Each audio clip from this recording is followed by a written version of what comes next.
Welcome, everybody, to our Wednesday night edition of Full Out Chats Coach's Corner. I am your host and the head cheerleading coach at Purdue University, Steve Solberg. I am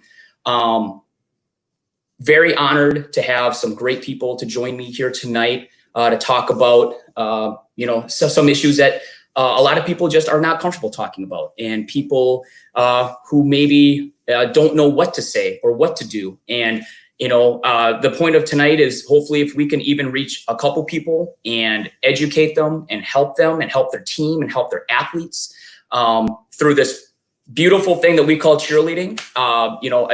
A sport that I feel is one of the most accepting sports out there, and has some great people like the people we have here tonight to talk about the George Floyd tragedy, what is happening in our society, what is happening in our country, what is happening in our world, but not just recently, what has been happening. And ultimately, what can we all do to help each other? What can we all do to help, humanity? What can we do to help and make everybody more educated and feel comfortable, making sure that we can, going forward, make a difference and help out our fellow brothers and sisters everywhere, because it's an important thing. It's what we have to do to not just save certain people. This is to save humanity, everybody. This is had a deep effect on a lot of people in different ways. And so I'm just excited to have some people here today that I consider very good friends, very knowledgeable people from different aspects, different backgrounds, different races, different ethnicities. And so let's get right into it and talk about, the George Floyd tragedy, what has happened up there, what has happened in our world since. And so first I'd like to welcome, he's been on the show a lot, from Morehead State University, Mark Coleman. Mark, how you doing? Good seeing you, buddy. You're muted, my friend. You are muted.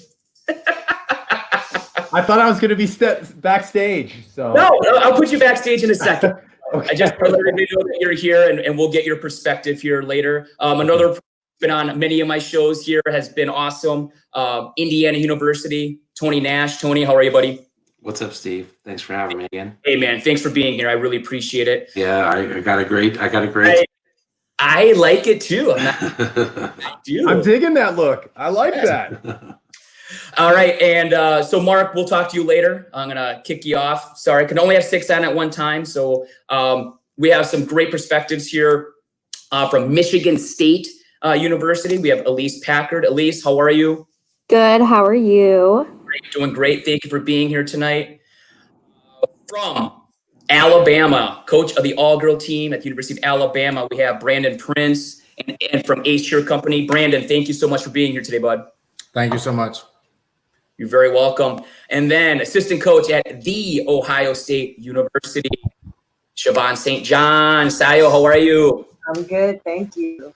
Yes. And then finally, Sam Owens, head cheer coach at the University of Minnesota. Sam, how are you, friend? Thanks for having me, man. You're very welcome. Again, I just want to first of all thank all of you for being here tonight. We were kind of talking, quote unquote, backstage before the live broadcast. Anything about race, civil rights, it can be a very touchy subject. It's a subject that a lot of people just are not comfortable talking about, no matter what your background is. And I just think that with what happened with George Floyd and what's happened last few months with a lot of civil rights violations, and not just happening, but videos of it, seeing it, I think has had a huge, unfortunate, like a bigger impact than normal. I know for a fact that I reached out to Sayo because she put just a message out there, and I could just tell that she was hurting. And this is just such a huge impact. And I just want you guys all to know that, I feel comfortable speaking your mind and speaking what you want to speak about. And I do want to start with Sam, just because, you are in Minneapolis. You've been a Minneapolis resident for years. It's your alma mater. It's where you've been. And it's kind of where, obviously, it is where the George Floyd tragedy happened. So, Sam, I just want to give you the floor here to talk about, your experience, what's going on, and, what would you like to speak about? Sure. So kind of at the beginning of all of this, it was kind of one of those things where it just kind of reopens on old wounds. I've been at the university for a long time, first as an athlete and then as a coach. And I think I felt pretty insulated as an athlete, but I have had, multiple run-ins with, U of M PD. And those are things that, I think as a young Black man, I think you expect. And the interesting part about it was being from Milwaukee, I kind of thought it was normal, and I guess my deal today is I love how, the leadership, the governor and the mayor and everybody is kind of honest in what they're calling this, which is refreshing from where we sit. And I think that just the state that the country's in, I think people are very tired and they want their voices heard and they want it to stop,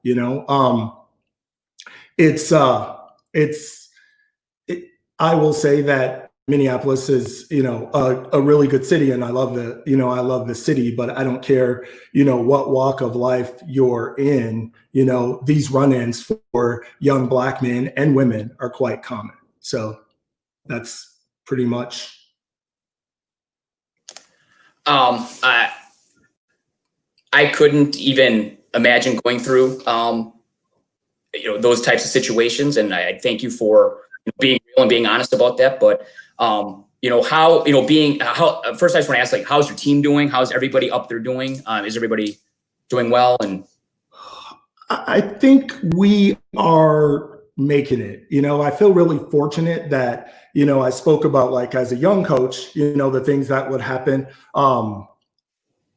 When I was driving, I must say, I felt like I was more profiled because they thought I was an athlete than my actual age. So most of my profilings were coming, to and from practice, gym clothes on, baseball hat, whatever, not really as I was dressed up at all, which I find quite interesting in itself. And I feel like as far as, the people in the area and my team, I think that we've started, a lot of dialogues. I feel really good because I think my department has been really active, in terms of the athletic department. And I got to say, I'm pretty impressed with the leadership, open dialogue. I was on an hour and a half meeting today with just people in my department.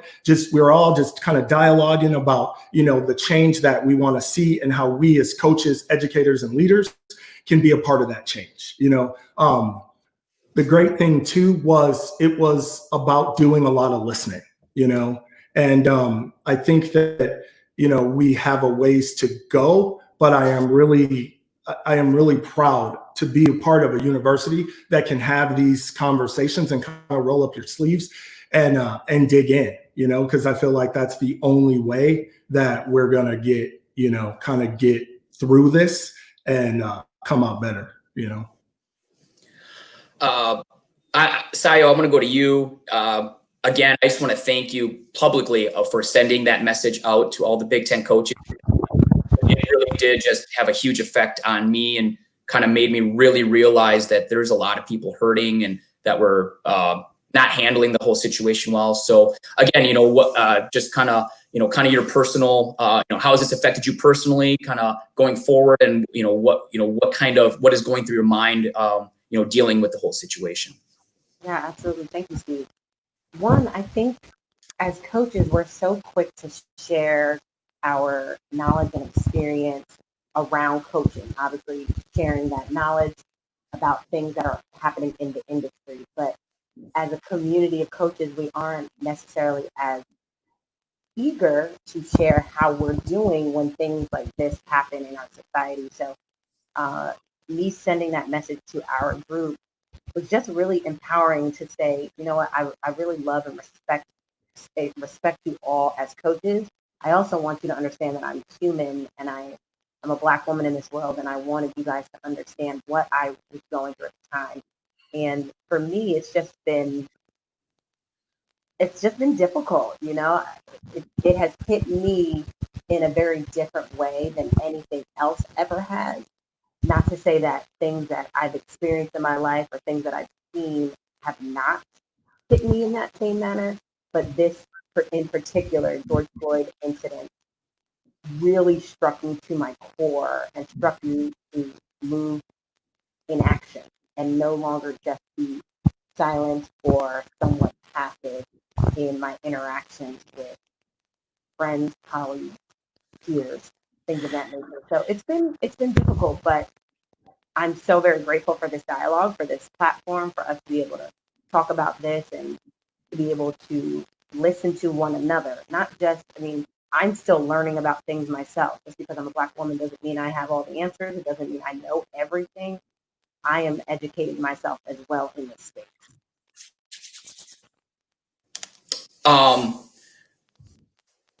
I think that's hugely important is what the education. Just I think we can all still get better and learn from the whole situation that we're in right now. I mean, is there anything that really has jumped out to you, even though it's only, I mean, obviously it has only been a few days, but is there anything that's already jumped out to you that you've already learned or that has already made an impact on you that you didn't realize would maybe impact you?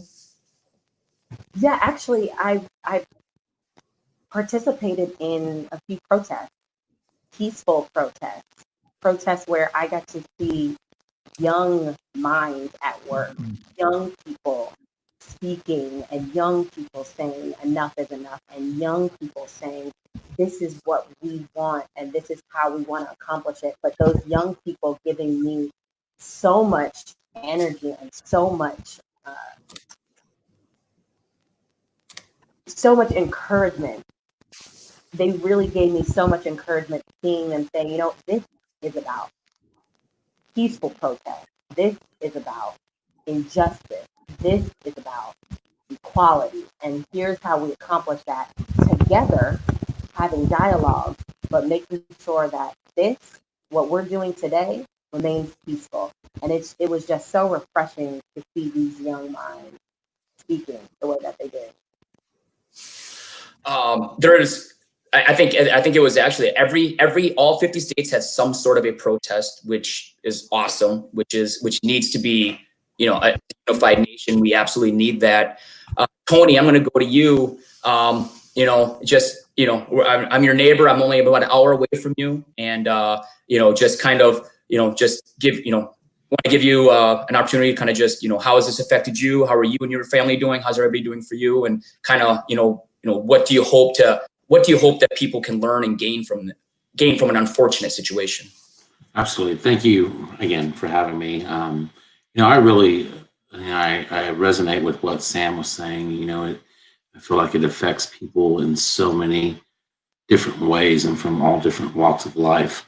I think that with all of the things that have happened or transpired over the last few days, I think it's really not made me think about, but it has rehashed a lot of things where, you know, I've become through a variety of different emotions. You know, there's days that I'm angry, there's days that I'm upset, I don't know what to do, and I'm just, it's been hard. And, you know, I think about it with my family and, you know, how the effects are on them. You know, it's tough. And then, you know, obviously we're all coaches and we think about our teams are our family as well, our extended family, and wanting to think about them and the specific situations that they could be in, or the backgrounds they come from, or, you know, if they have mothers or fathers or grandparents who are police officers or who've experienced any of these types. I mean, there's just so much unknown out there. And like Sio said, you know, it's a constant learning, you know, and have I experienced these things? I've experienced a lot in my lifetime, and, you know, without getting too personal in it, I think that the best thing for our country right now is to talk about this and to educate. You know, I think that's the only way that it's going to come to, you know, a head. We've got to make sure that people are able to say their opinions and platform their voices and be heard. You know, it doesn't really mean a lot if we're speaking out and talking about all the negativity and the, you know, the racial inequalities, and if something's not being done about it. And so, you know, I think that's a challenge to, us, as, I mean, and not even putting ethnicity into it, but us as educators, because we coach and we mold our youth. I think it's important that we're able to have those conversations with our people and making sure that they know, and so I don't know. It's been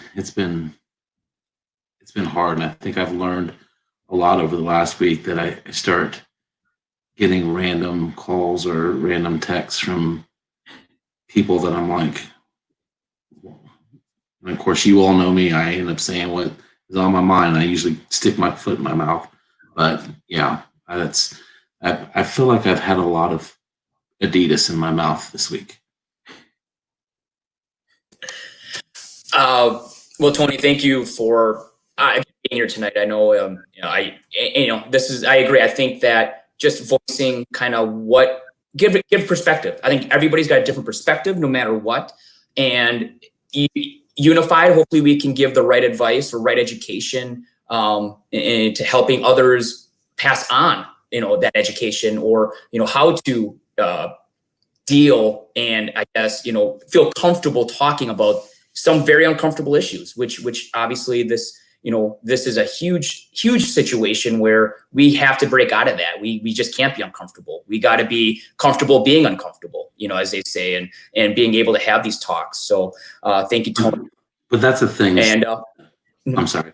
That's a thing though. And I know, everyone on this call, and I feel like we've all been able to voice opinions in some way or another throughout time, and not just necessarily on this situation, but when people keep saying it's uncomfortable, it's not uncomfortable for everyone. I'm comfortable talking about it. A lot of people are comfortable talking about it. It's uncomfortable to hear.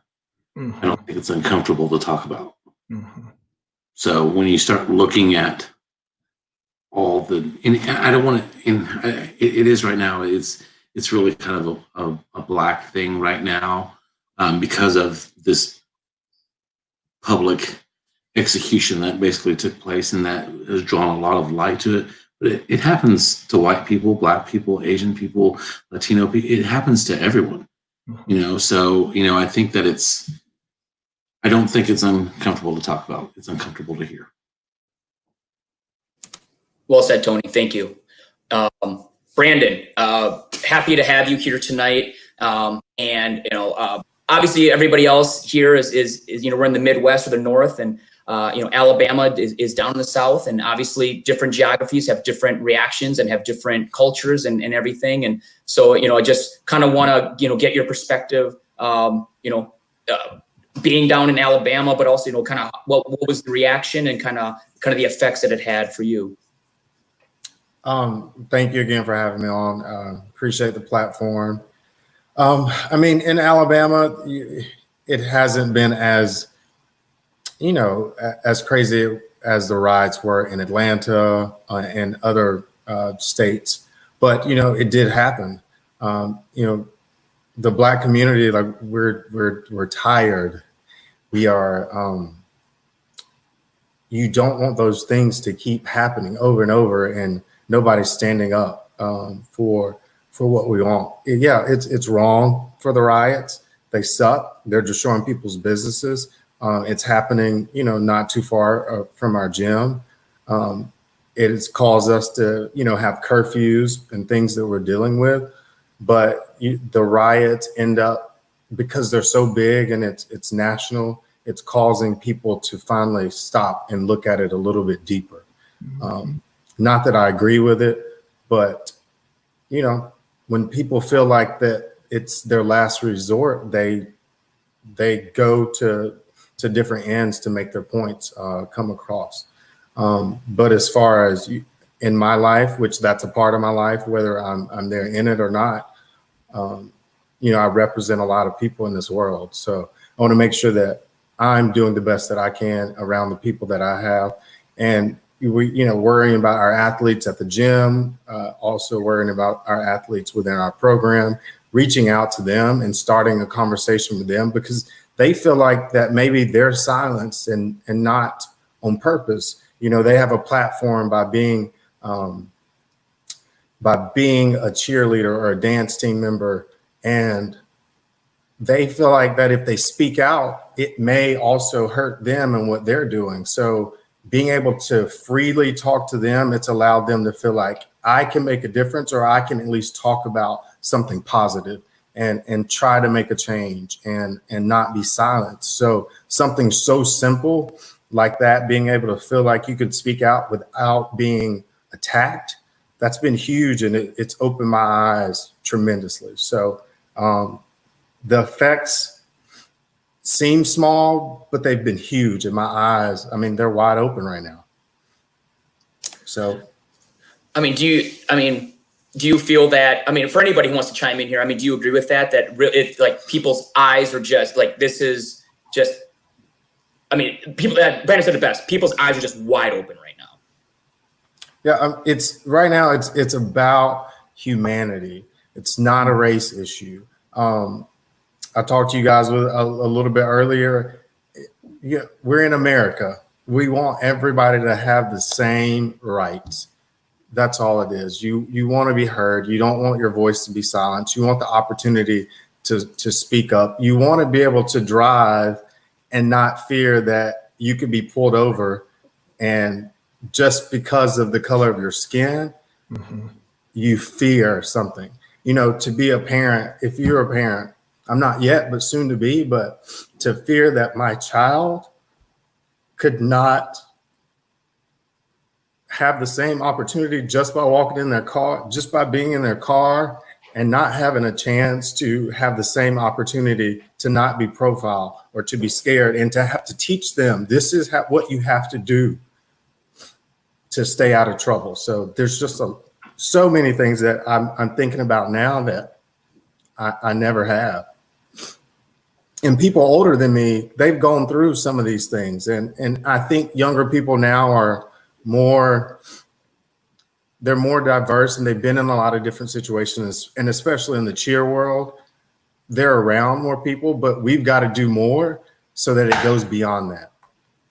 That's it. We've got to educate, and we've got to have more action. Elyse, Sayo, I know you and Sayo had a really good conversation. I know that we talked, and the message that Sayo sent out had the same effect on you as it did on me.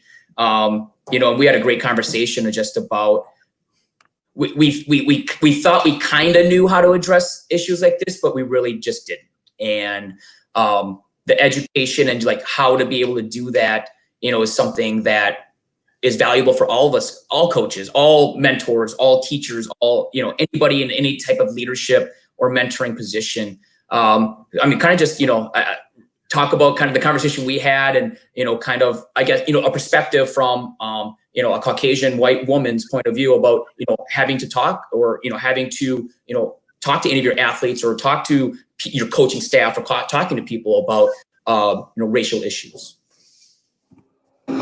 Yeah, thank you for having me. I think, one, I've already just heard a lot of things from each one of you that have already spoken that just reiterate some things that I feel like I've almost had an awakening, and maybe that's a word that people have heard, like there's something different. And I've actually been pushed by not only my current team, but my recent alumni to really have the discussions. And I think that being a white woman or a coach that's being a white coach, is that I need to realize that my uncomfortability isn't an excuse to not have the conversation.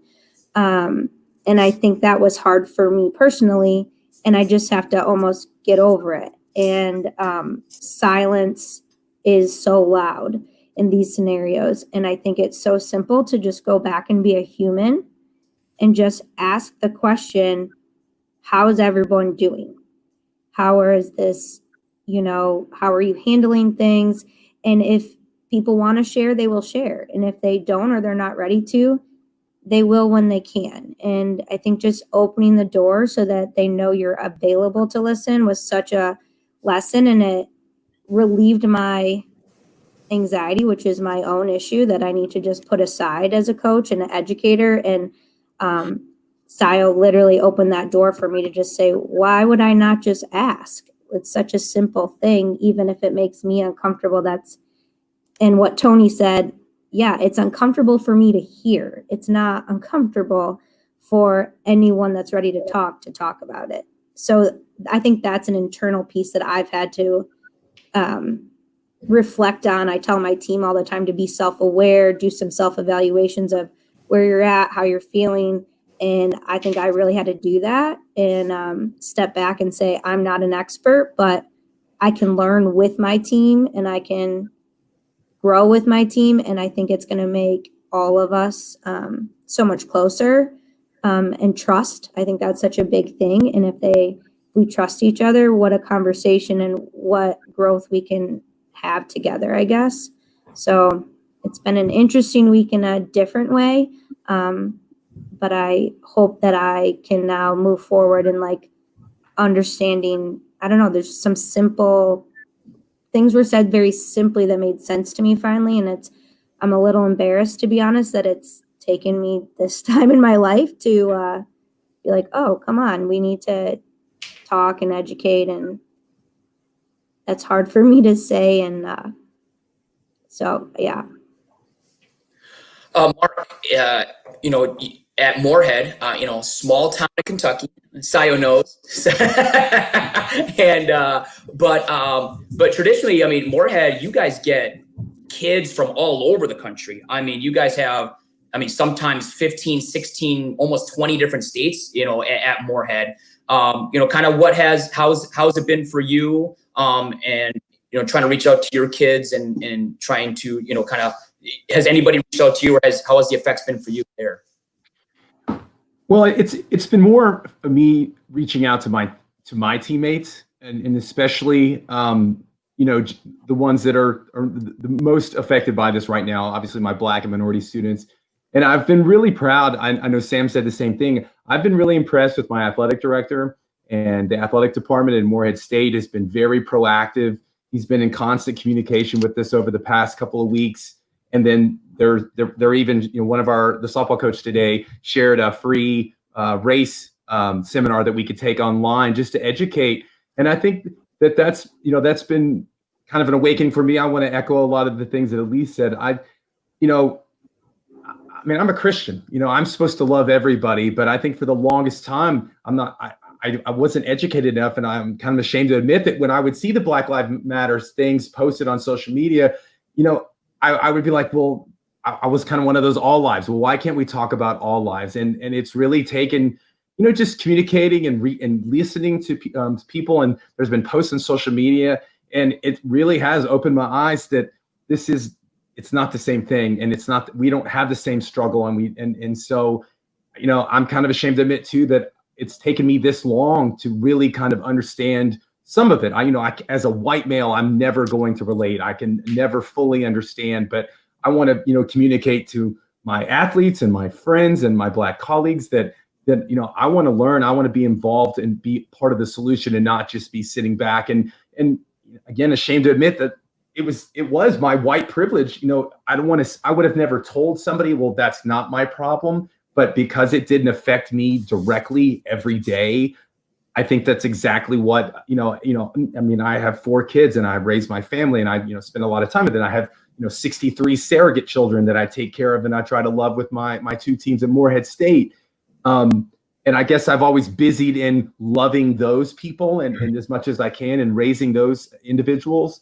But, I can't relate with their struggles. And I just think it's really important now to give them a voice and to let them know that I'm, beyond just loving them, beyond just doing what I can in practice, that I want to take steps outside of it. And, we have a peaceful protest on Saturday, here in Morehead. So even in small, backwoods Kentucky, and I know there's Richmond, Kentucky is hosting a protest on Friday. So every corner of the U.S. is being affected by this. And I guess the exciting thing is, I hate that it took something this tragic to get people to finally wake up, and I'm guilty of that too.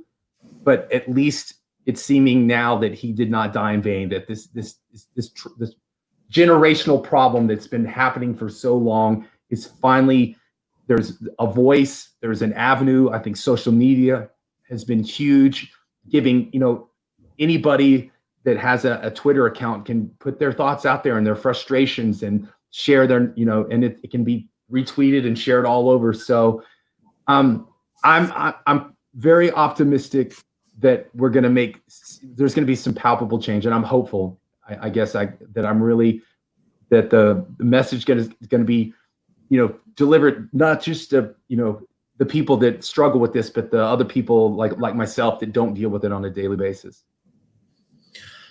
Sam, I'm going to go to you. I know that something that, well, first of all, Monica, love to you, just so you know. So Monica gives her love to Coach O, just so you know. There you go. People are watching, Coach. Appreciate it. And then kind of the catalyst of what we want to get into tonight, which, is, we are coaches, we are mentors, we have teams, from your point of view, what can be done to educate people, your athletes, your staff, and how can you support them in a time like this? Right. I say, as coaches, we talk all the time, right? I think it's important to listen. And I think that we all come, we get kids from all over, right? And we have to recognize that those kids have different backgrounds. And we as coaches, we represent all of those kids, and I think that it's, it's not so, I feel like it's not so bad that they don't know, but it is bad if you don't learn. Okay. And I feel like that's with all of us. Right. And I feel like, as a program, these kids come to our universities for education. And I think it's just important that, that on top of, being a student athlete, the student part and the athlete part, we educate them on, this too, what it's like, what the lives of other people are like, because, chances are these people are going to go on to do, amazing things, and they have to have that experience if they're going to be out in the world representing, large groups of people or society as a whole, Brandon, I know for you, this is a subject that you were really looking forward to talking about, and you don't only deal with college kids, you're dealing with all-star age kids also. So kids of all ages, you're dealing with multiple athletes of different age ranges. Kind of what can you give from that perspective in regards to like what can people do, going forward to support their team, to support their kids, to educate their staff, kind of point of view on that. It can come from so many different ways. Sam already talked about just the education portion. And I mean, I kind of have 5 points. The first one is education, and, do your own education, do your research. Mm-hmm. I mean, there's Google, what do some things mean? Like, what does anti-racism mean? What is white supremacy? Like, there are a lot of topics that you can teach your kids, you can teach your children, you can older adults, you can, look up those things yourself. The second thing is your perspective is not the full story. The Black perspective, I'm sorry, but it's not the same as others. So you really honestly have to be able to learn how other people walk, ask people, talk, ask questions. The third thing is centralizing the voices of all races. I mean, there are so many races that they're just silenced. And so if you don't ask to hear every side of the story and of all races, then you're basically trying to silence them. 4, it's get involved in your local community. You can Google the local NCAAP. There's so many things within your community that you can start that's very simple. I mean, we all can use Google at any resource. And the 5th thing is, don't make it worse. If you don't have anything to say positive, adding to the fuel of the flame, it makes it worse.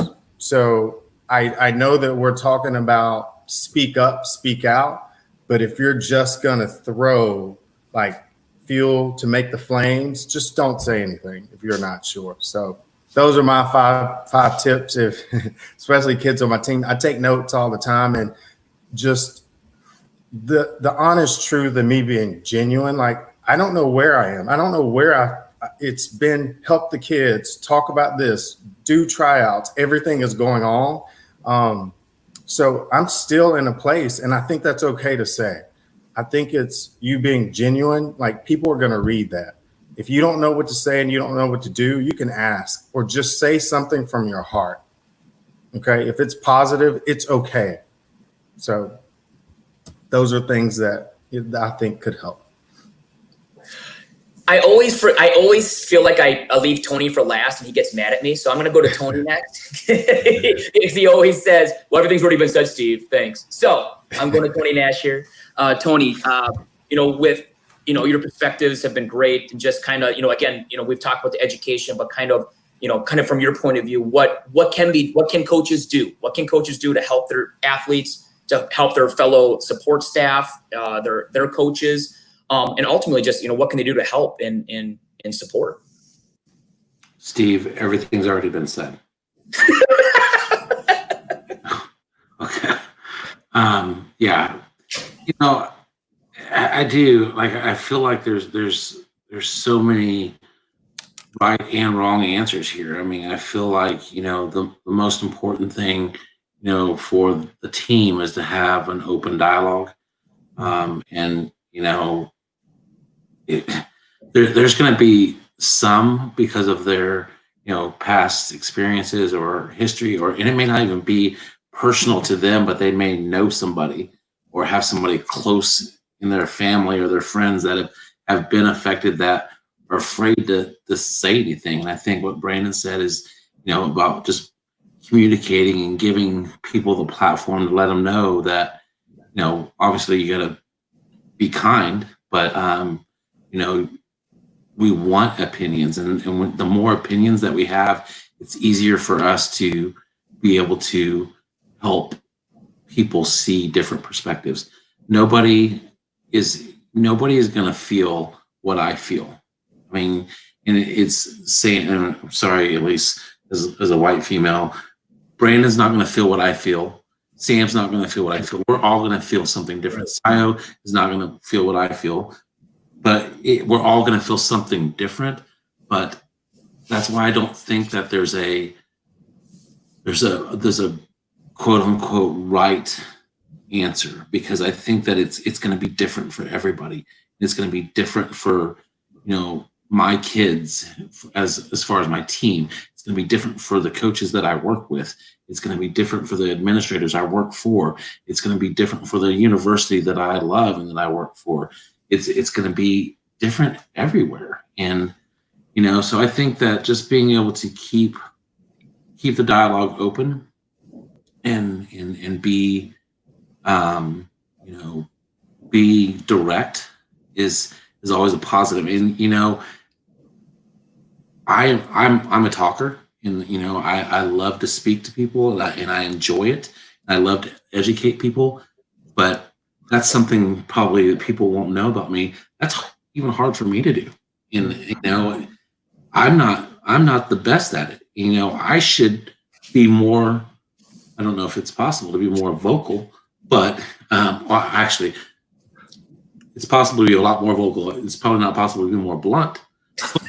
I think that I even catch myself where I'm like, okay, I'm going to let that slide and just kind of move on. And it's, I don't know. It's going to be different for everyone. And so I know that, like, Megan and I have even talked this week, and, I'm not a big, Steve, I'm not a big social media person. That you've got barely know how to use it. I literally have to type in what Tony needs to copy and paste. Yeah, Steve wants me to promote the show, and I'm like, the only way I'm doing is if you send me what I need to do, and I can just copy, paste, done. And that's you did it for me today. Good. See, good. I'm glad I'm not the only one. So. But, I've had this, I don't even know if I want to call it a statement, but my opinion on a lot of things that I've changed probably 150,000 times over the last 7 days, that I still haven't put it out there because I want to make sure that it's what I feel and what is right. And I don't want this to become more than it should be. And unfortunately for every single one of us, we're in a position that we're in an elevated type position where a lot of people know who we are. And, within our universities, within the industry, it's, you just hard. It's hard. It's really hard. Sayo, same thing, but also I would love for you to touch on the story you told me about, the one gentleman you had to talk to that it really affected, who is not Black, he is not African American, and that kind of opened your eyes that this is really affecting, everybody. Yeah. So I agree with Tony and Brandon. There isn't a right or wrong thing to do. It's just people are hurting, and you should ask them how they feel, right? Give your athletes, and specifically I'm talking about the athletes that all of us get to coach, is, hey, are you okay? Would you like to talk? Mm-hmm. Those two simple phrases, I mean, just for me, somebody saying that to me is helpful, right? So just imagine how impactful that can be to our athletes that we get to coach. So that in itself is really important. But, we reached out to our team and I said, let me know how you're feeling. If you are feeling, however it is that you're feeling, I am always available at any time. And they all have my number. And I got a message from one of our athletes who said, can I still take you up on that offer because I'm not okay? And it came from an unlikely place. So even for me, it was eye-opening because it wasn't someone I thought would have reached out. It was completely the opposite direction. But this individual was hurting because this person didn't know, I don't know how I can support my Black friends, and I want to be supportive. I want them to know that I may not understand, but I can empathize and I can stand next to you and say, I am here to support you, which is so very important. And the dialogue that they are unable to have maybe in their circle or at home or at their place of work, wherever it is that they're not able to have their conversation, that dialogue stifled them. Mm-hmm. And I'm so very fortunate that I got to be the outlet for this person and just be able to listen to their perspective and to empathize and understand where they were coming from with this whole situation. And no, it's not the same lens. It's very different lenses. But that doesn't mean I couldn't put on that person's glasses for a moment to see how they were viewing this situation.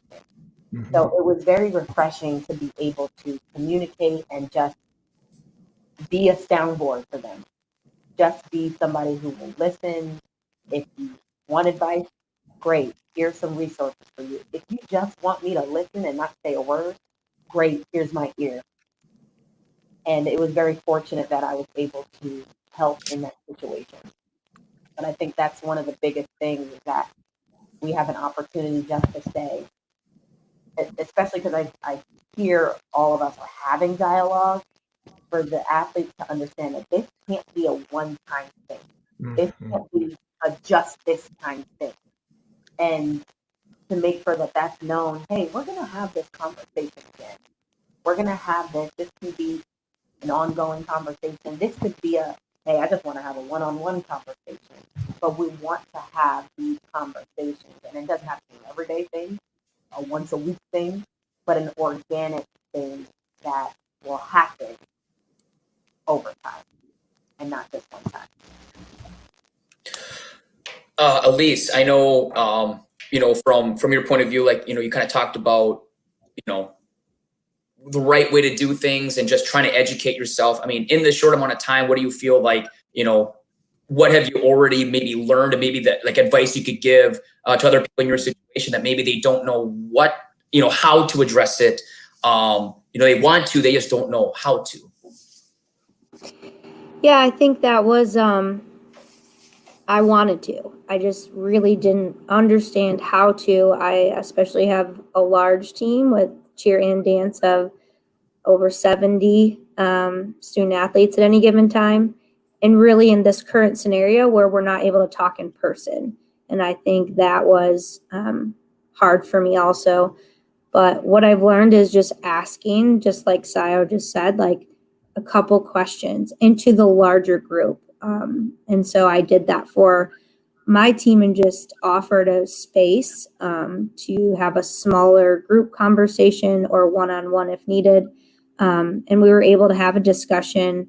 And I felt especially other teammates, that are white like I am, said the same things I was feeling, like I'm not sure what to say or what to do. So being able to start that conversation, just like Sayo probably had, like, let's talk about what you can do. So I think that was something I learned. And I'm a talker too, as many of you know.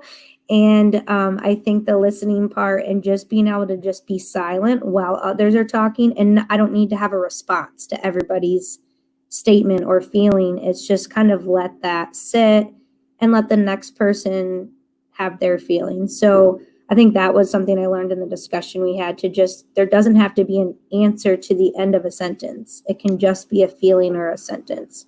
And then it's a thought that we're processing. Mark, I know you had something that you wanted to bring up real quick in regards to just, education, how to talk to your athletes, maybe reaching out or how to respond to them. You're muted, bud. Sorry. Rookie. I'm used to being muted, not muting myself. Rookie. How many weeks have we been doing this? You would think that I would know. No, what I was going to say is, I think it's been encouraging for me. I think young people nowadays don't get a lot of credit from older generations, and I challenged all my athletes this week. I didn't want to give them exactly what to do, but I challenged them all to make social media posts and talk about social issues, and they all jumped right on it. And I think this generation, they're ready to be part of the change. I just thought that was super encouraging. And we haven't had our team Zoom this week where we're going to discuss about this in more depth. But I don't think that it's going to be awkward. I think they're going to be involved, and I think they're going to have opinions. And I know one of them is setting up a protest in her hometown. And so they're being very active and involved. And I've been really encouraged by that I'm very hopeful for the future that maybe we can really start to put this to bed and end all of this. I actually 100% agree with you, Mark. I agree that I think today's generation, while we all as coaches have our frustrations with them, definitely, I absolutely believe that they're one of the most tolerant generations we've ever had, most accepting, definitely one of the most educated, open-minded generation. And hopefully that is what happens, and that continues, and that they teach that to their children. And then hopefully, that we can eradicate this. This is a virus. This is something that is killing people. And hopefully that generation can take that next step. I echo everything that everybody else said. I just can't thank Sayo enough. It really did it hit me in the heart. I was like, man, wow. And,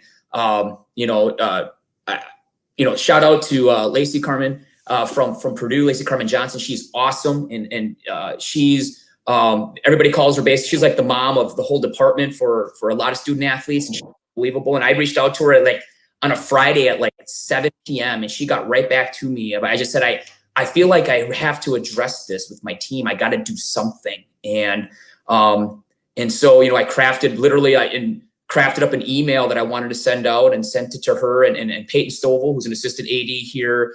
Great guy, both African-American and a huge influence in our department. And, and they just appreciate it. And I reached out to my African-American athletes and talked on the phone for a bit, because I just wanted to know how they were doing. And if they needed to talk, they could talk to me and talk to anybody. And then Purdue did send out from our student athletic board, they're putting together a forum. So they're putting together like an online forum where all the student athletes who just want to talk about it can get together and talk about it, ask questions, or as we've talked about, sometimes just sit there and listen. Listening is just as important as talking. As they say, you don't learn anything by talking, you only learn from listening. And so, there's just some people that just want to listen. And I think that's really cool. I give a shout out to Purdue and our athletics department also about just being proactive and just trying to make sure all of our athletes are feeling safe, or feeling like they can express themselves and can, talk about what they want to talk about in a good forum. So we're actually almost at an hour already, which is great. And Sayo, did you have something? I have one. Yeah. Mm-hmm. When I see the unmute button, I'm like, she's ready. I have to say this because obviously I appreciate that you appreciate me putting what I did in our group chat. What I want people to understand that are watching this, and even us as coaches, is that this is a conversation that clearly we're comfortable having. But as Tony alluded, some people are just, it's not comfortable to hear. But for some people, there is such thing as called white fragility, and they really are uncomfortable having this conversation. Mm-hmm. And there could be coaches out there who have not had this conversation, who choose not to do anything, who choose to be silent. You don't have to agree with everything, but this is a time for us as coaches to make sure that we are communicating and educating our peers and our colleagues and saying, hey, listen, if you can't have the conversation, maybe your team is all white. Maybe your team is predominantly white and you only have one student of color, one student athlete of color. How can we help you as your colleagues, as your peers, and help you facilitate this conversation? Because this needs to be had. These athletes want someone to listen, and some of them may not know they want someone to listen. And those are the ones that we need to communicate as well. So I think I challenge this group and those that are listening that are coaches to say, have I had this conversation? Am I uncomfortable? If I am, as Elyse said, I got to throw that out the window. I don't care if I'm uncomfortable. I'm going to have to be uncomfortable, and we're going to have the conversation and give them that space to be authentically who they are. Because I know it's hard for some people, and as Tony said, it's just hard to hear it for others. But it doesn't matter how hard it is to say or hear, it needs to be done. Brandon, I saw you unmuted yourself. So do you have something? Yes, yeah, I agree. I'm just ready for us to continue to have dialogue and to know that no matter what you're saying, even if it's saying the wrong thing, it's okay to be embarrassed. Like Elyse, I love how you were so genuine and authentic and saying I didn't know the wrong thing. I didn't know it was okay to not post all lives matter. Like, I'm admitting that, and I should know that, but I don't, and I don't know everything. So conversations to be had. When we say Black Lives Matter, we're not saying that all the other lives don't matter. It's just that we want the same equality to know, because right now it appears that Black lives don't matter. Right. So just addressing different things that you don't know and don't understand, like Sayo said, like reaching out and asking your resources, that's a great place to start if you don't know where to start at all. And I think that hopefully what we expect from our kids, we expect for them to be working kind of overtime and that kind of thing. So it's only fair that if we, need extra help on something, we find the right resources for them. It's like our duty, right? Like, and I know at Minnesota, we talk about showing courage a lot. And Steve knows, I didn't know if I wanted to do this just because I kind of got a little fatigued. I feel like I've been doing this my whole life, is representing and explaining, and you get tired, But what I will say is that I talked to them about showing courage a ton. And I thought that, it was time for me. Actually, this was a good place, for me to do it. And I don't want to be a bystander, right? Because not dealing with it is actually condoning it or being complicit, and I just don't want to do that. So, I am really grateful for this night and to be, with such great minds and great people and people who care about, just their kids and they're athletes in a way that makes me feel like your athletes are so lucky, and so are your departments, to have you and to have you just go the extra mile. I think that you see it a lot of times in the success of the team, but I think that parents and administrators should feel really good that you guys are taking such good care of their kids, and because that's everything. As a parent myself, that is everything. Sam, well, first I want to say thank you for doing this, man. I really do appreciate it, and I know for anybody that does not know Sam Owens, he just always has the right thing to say. He always does. I swear. I mean, I think so. I have reached out to Sam multiple times for advice, and I chewed his ear a lot. And I just want to thank you, Sam, for everything you've done for me, because it does mean a lot. And we're almost at an hour, like I said, but I just want to give everybody one more chance to kind of talk about whatever you want to talk about. But I guess if you don't know, kind of just going forward, what is, I guess, maybe either one thing you have learned from so far from this experience, or what do you hope people can learn, or what do you hope people take away from, again, the big word we've been using is, it's not a racial thing, it's a humanity thing, but education, like, not being naive to something, not being ignorant to something, like being educated. So we'll go one at a time here, and I'll start with Tony Nash. How about that? I'll start with Tony. So like all the answers aren't taken. So there we go. How about that? I knew you were going to do that, and when I was the least prepared, so I got distracted. I was multitasking, and so I didn't get all of the question or answer. Did you give the answer? No, I just said, hey, one last opportunity. I heard you. I think that we've all just reiterated enough, or not enough, but throughout this call, that it is a humanity thing, and I just implore people to just take a second and step back, and like we mentioned earlier, somebody else's perspective, but at least try to understand where someone else is coming from. You're not going to get the full scope of it, no matter what you do.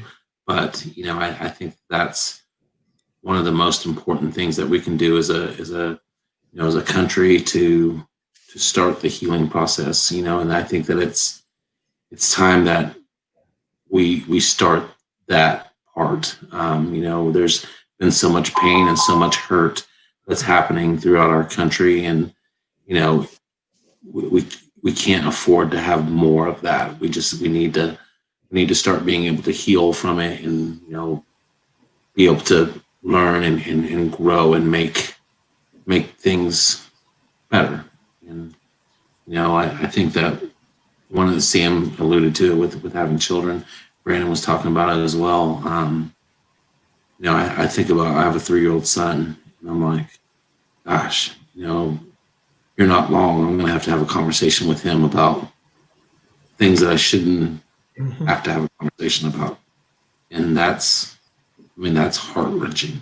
Because I'm a grown man, and I can handle a lot of things, but he's a child and knows and sees nothing through that perspective. So, and this stupid riot stuff, it just drives me crazy that so many people, we're in a pandemic, and all these businesses are going to struggle to come back from the pandemic, and now we're not being smart as a country. We're hurting more people. And it's just a travesty. Thank you, Tony. Brandon, any last words, anything about, what have you learned, or what do you hope people can learn, and just going forward? Yeah. Regardless of where you are as a coach, as a parent, as an athlete, if you haven't had the conversation, if you haven't started, if you've started it, where do we go from here? That's what I learned today. What's your next step? What are you going to do to continue the conversation? That's very simple. So just ask yourself that question and keep moving. Sam Owens. I am choosing to be hopeful. And I know that, that this has been going on for a long time. We are talking about, 400 years of this. But I do believe, as a coach, I believe in this generation. And I think that if they have good people in their lives, I think that they also will do, great things. And I believe that, small changes will happen. I have to. I have to believe that, because it's what keeps you going. It's what keeps you fighting. It's what keeps you alive. So I'm choosing to, be hopeful and, deal with some of those things that have happened. But if I, look back, I have seen change. I have seen a police department that has joined forces with our athletics department and have, made changes and improved things. And I think that we have to be able to look for those changes, and, as hard as it is, I think that it's important to, just kind of try to move forward and listen. So I'm hopeful. I'm hopeful that, that, because, and I will say I'm hopeful because I believe in the kids and I believe in the leaders, and so I think with that, we can move this needle a little bit, because I think any amount of progress is progress, Just so you know, Sam, there's more love for you. Love you, Joe. Man, like everybody just loves Joe. What is going on here? My goodness. Wow. Man. What's up, Nina? Shut up. But Brandon, don't worry. There's love for Brandon also. So, hey, all good. Absolutely. And then Lacey is watching. Lacey Carmen Johnson. She's awesome. Sayo, she's awesome. Thank you for tuning in, Lacey. Appreciate it. All right. Next, we'll go to Mark here. Mark, kind of last words, again, things that you have maybe already learned or advice you could give to fellow coaches, in your position as, as a white male, but you're going to have these discussions. Didn't forget to unmute. I think the biggest thing that I've learned, and it's been echoed by several people tonight, is just, having these conversations, communicating with our athletes, being present, being available. And, I think things happen for a reason. We're in the middle of this pandemic right now. And so we're all learning to coach and communicate in new ways.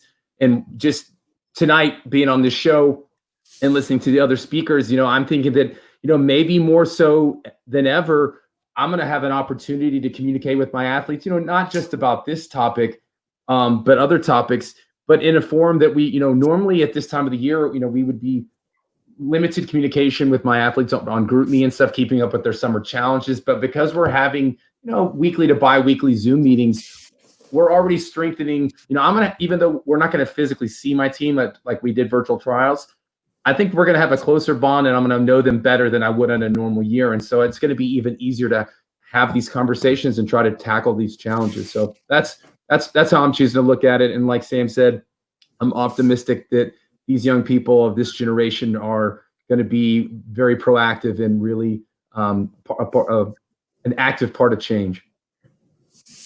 And I appreciate you guys.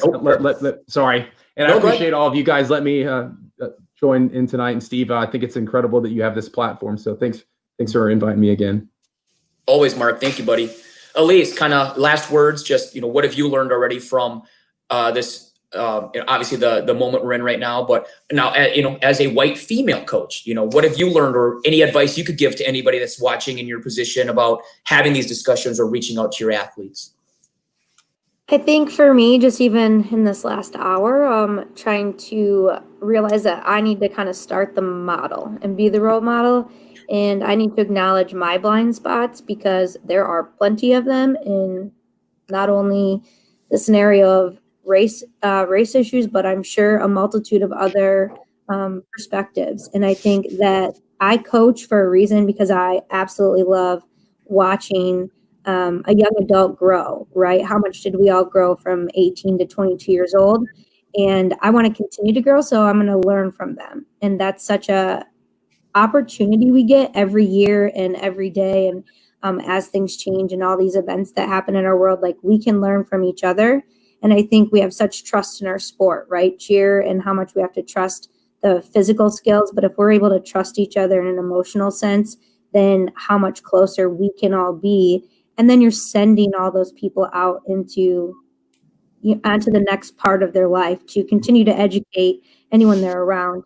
And, I want everyone that I ever coach to look back and know that I'll stand with them in the moment, no matter what the issue is. And hopefully they can call me 10 years from now and I will stand up for them and with them and whatever they need. And I think that's where I have to keep my mindset. So I'm like ready to, I'm just ready to learn, I guess. And that's where I hope that my team's on that same page. And so we're actually offering for our team and maybe other coaches, this is a good idea of just like, I sent out a couple short, like an article and a short video. And I was like, myself and my other coaches are going to have a discussion. If you as teammates want to join us, here's the space on Zoom, because we're still in Zoom mode here in Michigan.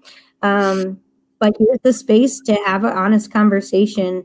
And I've taken notes and I'm nervous to talk about some of them, but I think I have to, because if we role model the honesty, then you can learn from that. But silence, I've decided, is not obviously it's just not how we learn.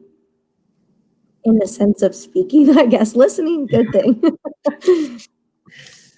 And Sayo, last words, again, what have you learned, or what do you hope people could learn, or going forward, what do you hope to see from, the what has happened here in the last few months in our country?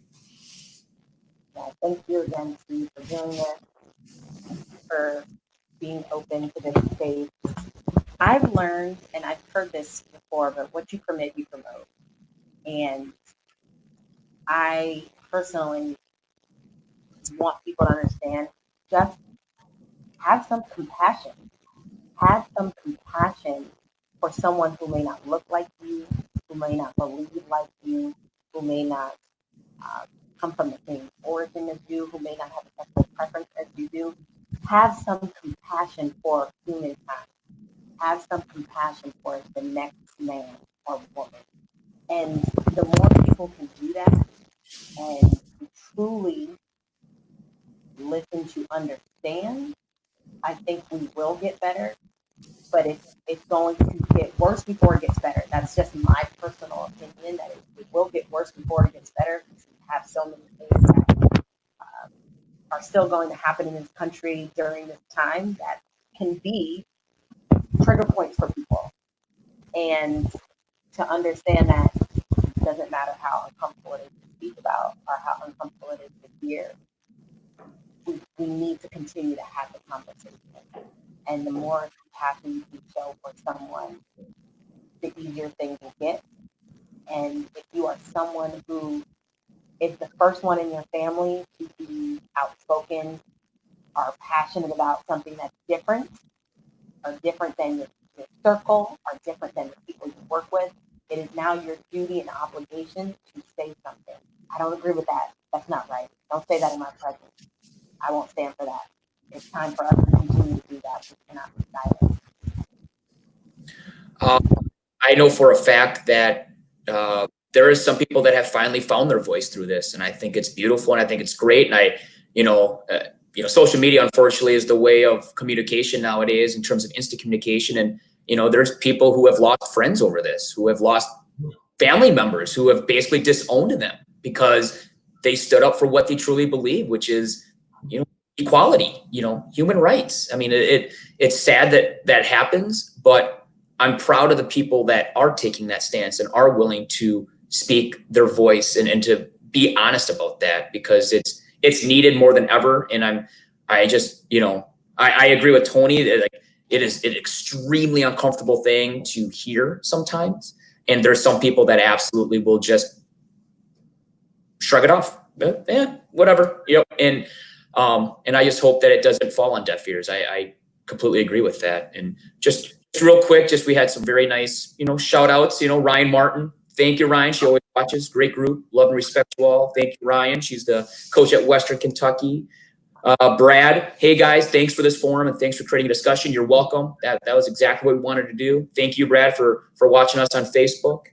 And then Sarah, love all these coaches. Way to represent during this time. These athletic programs are catalysts to change. So I hope so. We hope so. That's what we want to do, is hopefully just create some change. And hopefully, again, if one person watching tonight has a different point of view and is willing to now speak up, or it was worth it. It was totally worth this hour and 10 minutes. And so I want to thank you all again. I know for some of you, this was a hard discussion, or you just weren't quite sure and about talking about it. And I hope that it helped. And I hope that people listening, it helped you too. I hope that you kind of just realize it's okay to talk about civil rights and racial issues, and to reach out to your athletes, because for some of these athletes, we're all they have, and we're the only people that they can reach out to, or they feel comfortable talking to, or as we've learned, again, maybe their family is not accepting of that, and they don't feel comfortable going to their family, but they feel comfortable going to us. And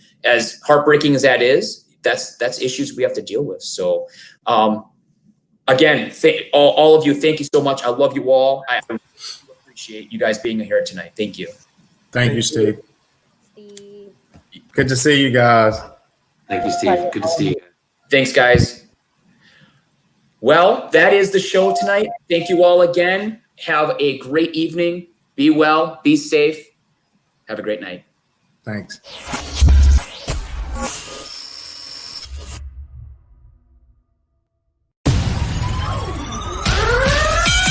Are you ready? Full out chats. Do you know what time it is? F-U-L-L-O-U-D. We got control, we got the right, we got the vision, you lose the sight. We will never stop. What? We got the drop, yeah. What time is it? Full out. We're live in 5, 6, 7, 8.